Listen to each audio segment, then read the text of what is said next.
आज की वीडियो ना बहुत ज्यादा इंपॉर्टेंट है। अगर अभी आपके पास टाइम ना हो तो इस वीडियो को सेव करके रख लो, डाउनलोड करके रख लो, कुछ भी करके रख लो, लेकिन जब टाइम मिले तब आराम से इसे देखना और इसके प्रॉपर नोट्स बनाते जाना। इस वीडियो को हमने जो है 3 पार्ट में डिवाइड किया है। नंबर 1 पार्ट में हम जो है पैटर्न की साइकोलॉजी डिस्कस करेंगे। पार्ट 2 में हम 10 गोल्डन रूल्स देखेंगे जिससे हम हाई क्वालिटी का cup and handle find out कर सकें। और नंबर 3 में हम अपनी एंट्री, स्टॉप लॉस और टारगेट डिसाइड करेंगे।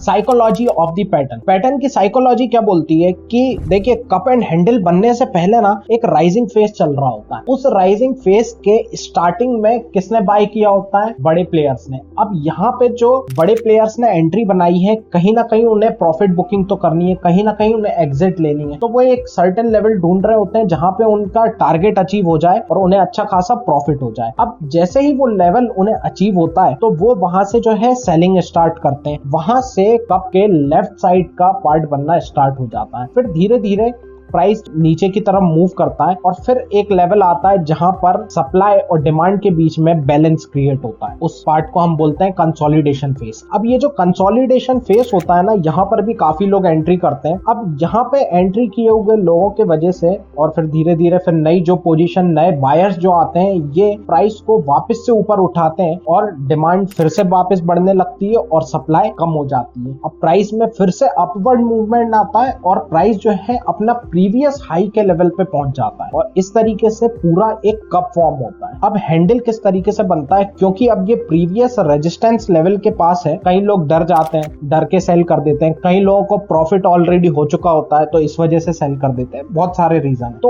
अब जैसे ही वो अपनी प्रॉफिट बुकिंग करते हैं तो इस तरीके से हैंडल फॉर्म होता है और इसके बाद जब ब्रेकआउट होता है तो वहां पर एक नई रैली की शुरुआत होती है जिसे हम proper cup and handle pattern बोलते हैं। Golden rules of cup and handle pattern. इसके अंदर पहला रूल आता है, stock should be in an up trend before forming the pattern. देखिए, कप एंड हैंडल फॉर्म होने से जस्ट पहले ना एक अच्छा खासा अप ट्रेंड होना बहुत ज्यादा जरूरी है भाई, कंपलसरी है। ऐसा लिख लो, कंपलसरी है। और इसके पीछे का रीजन क्या है हमने अभी अभी देखा है, इसके पीछे की क्या साइकोलॉजी होती है। Rule number 2, maximum base length is 65 week long ideally. देखिए, जो आइडियल केस है यानी कि जो बुक्स के अंदर बताई गई है एक कप की चौड़ाई जो बेस लेंथ कहते हैं, वो है 65 वीक की। इससे ज्यादा नहीं होनी चाहिए। लेकिन जो एक्चुअल मार्केट कंडीशन होती है, इसमें मैंने इससे बड़े भी कप देखे हैं और वो बहुत ही शानदार वर्क करते हैं, इसलिए थोड़ा बहुत ऊपर नीचे चलता है। Rule number 3, cup should be rounded looking like a U shape rather than a V shape. देखिए, यू शेप का जो कप एंड हैंडल होता है ना, वो बहुत हाई क्वालिटी का होता है रेदर देन वी शेप। इसके पीछे का हमने क्या साइकोलॉजी समझी कि यार, जब एक पार्ट आता है जहां पे कंसोलिडेशन फेज चल रहा होता है, यानी कि वहां पे सप्लाई और डिमांड के बीच में जो है एक बैलेंस बन चुका होता है, यहाँ पर जो है जो बड़े प्लेयर्स होते हैं ना, इनके पास अच्छा खासा टाइम मिल जाता है कि वो अपनी एक बड़ी पोजीशन बना सके। वहीं जब हम बात करते हैं कि वी शेप, तो वी शेप रिकवरी ना बहुत ज्यादा फास्ट होती है। मतलब वहां पे एक बड़ा प्लेयर क्या ही पोजीशन बनाएगा, आप खुद सोचिए। अगर रिकवरी इतनी फास्ट हुई है कि बॉटम में जाके वो वापस से ऊपर आ गया, इसी वजह से यू शेप हमेशा बेटर रहेगा वी शेप के कंपैरिजन में। Rule number 4, the handle should be downward और फ्लैट। देखिए, डाउनवर्ड या फ्लैट शेप होने की ना एक खास रीजन होता है कि हमने ये देखा था कि कप की बनने की शुरुआत किस जगह से हुई थी, जहां पर एक बड़े प्लेयर्स ने ये सोचा था कि ये लेवल मेरे लिए सही है, यहां से मैं सेलिंग स्टार्ट करता हूं, या फिर कोई बैड न्यूज आई हो या कुछ भी हो, जिस लेवल पे भाई सेलिंग हुई थी वहां पर अब रेजिस्टेंस बन चुका है। और जैसे ही एक कप फॉर्म होता है तो वो कप जो है उसी रेजिस्टेंस लेवल पे पहुंच चुका होता है। जैसे ही एक हैंडल फॉर्म होता है, यानी एक छोटा सा डाउनवर्ड मूवमेंट होता है, वो ये बता रहा होता है कि ये रेजिस्टेंस अभी भी बढ़िया वर्क कर रहा है। दूसरे नंबर की कंडीशन यहाँ पे क्या होती है, बॉटम में फिर से नए प्लेयर्स आए थे और जैसे ही वो ऊपर गए थे, अब जो है एक छोटा सा पुल बैक बहुत रिक्वायर्ड होता है अगली बड़ी मूव के लिए, क्योंकि अब जैसे ही यहाँ से ब्रेकआउट होगा, वापस से प्राइस एक बड़े मूव के लिए खुद को तैयार कर रहा होता है। Rule number 5, handle should be smaller than cup. देखिए, इसके पीछे का रीजन रीजन क्या होता है, इससे पता चलता है कि यहाँ पर जो अपवर्ड मूवमेंट आया है, यानी कप का जो राइट साइड बना है, ये एक बड़ी रैली का छोटा सा पुल बैक दे रहा है हैंडल के थ्रू। यानी अब एक छोटा सा हैंडल बना है, इसके बाद वापस से रैली की शुरुआत होगी। वहीं अगर दूसरी तरफ कप का हैंडल का साइज काफी बड़ा होता है, तो वो क्या बताता है कि उस रेजिस्टेंस लेवल पर बायर्स जो है अभी वीक है और यहाँ पर सेलर्स का कंट्रोल है। रूल नंबर 6, हाई वॉल्यूम इन ब्रेकआउट कैंडल। देखिए हाई वॉल्यूम हमें बताता है कि यहाँ पे जो नंबर ऑफ पार्टिसिपेंट्स हैं जिन्होंने ब्रेकआउट किया वो बहुत हाई है, यानी ज्यादा से ज्यादा हैंड एक्सचेंज हुए। अब इसकी हेल्प से, क्योंकि ज्यादा वॉल्यूम क्या बता रहा है, ज्यादा प्रोबेबिलिटी ऑफ टारगेट अचीविंग की। Rule number 7, wick of breakout candle should not more than 20% of body. अब ये रूल क्या बोलता है कि यार जब ब्रेकआउट होगा ना, तो इसकी जो अपर विक होगी उसकी बॉडी के कंपैरिजन में मोर देन 20% नहीं होनी चाहिए। इसकी वजह यह है कि जब ब्रेकआउट होता है तो ब्रेकआउट वहां पर कौन एग्रेसिव होता है, बायर्स। लेकिन विक हमें बताती है कि प्राइस एक लेवल तक पहुंचा था, वहां से सेलिंग प्रेशर आया है और उस प्राइस को वापस से नीचे लिया है। अगर वहां पर सेलिंग प्रेशर हाई है, यानी कि वहां पर बायर्स का कंट्रोल कम है और सेलर का ज्यादा है।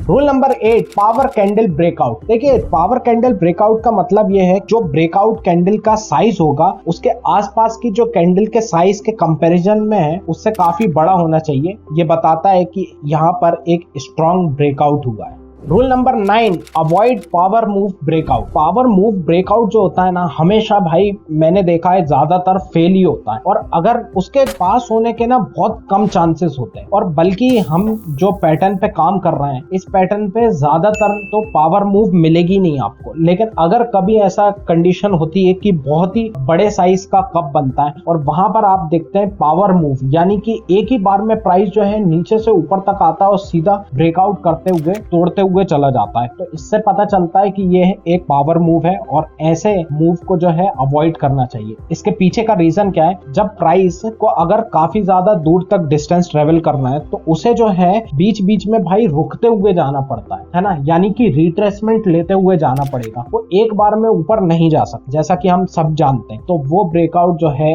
एक हाई क्वालिटी का ब्रेकआउट नहीं कहलाता। Rule number 10, higher time frame institution zone should not present in breakout area. भाई ये वाला पॉइंट ना, ये समझ लीजिए बाकी के 9 पॉइंट एक तरफ और ये 10वां पॉइंट एक तरफ, ये इतना ज्यादा इंपॉर्टेंट है। यानी कि कप एंड हैंडल बना, इसका ब्रेकआउट होगा और ब्रेकआउट के एरिया या जोन पर हायर टाइम फ्रेम का सप्लाई जोन अगर प्रेजेंट होगा ना, तो वो ब्रेकआउट के फेल होने के बहुत ज्यादा चांस है, बहुत ज्यादा। ये समझ लीजिए आपने कितनी हाई क्वालिटी का ढूंढा हो, लेकिन वो एक जोन जो है आपकी पूरी मेहनत को बर्बाद कर सकता है। इतना ज्यादा इंपॉर्टेंट है ये 10वां पॉइंट। अगर आप जानना चाहते हैं कि भाई इस जोन को किस तरीके से बनाया जाता है, किस तरीके से इसको पहचाना जाता है, तो इस पर जो है हमने एक हाई क्वालिटी वीडियो बना के रखी है। आप जाइए उस वीडियो को चेक कीजिए, लिंक जो है मैं डिस्क्रिप्शन में डाल दूंगा। Okay, entry, stop loss and target. हमारी एंट्री जो होगी वो हमेशा कप के ब्रेकआउट की कैंडल के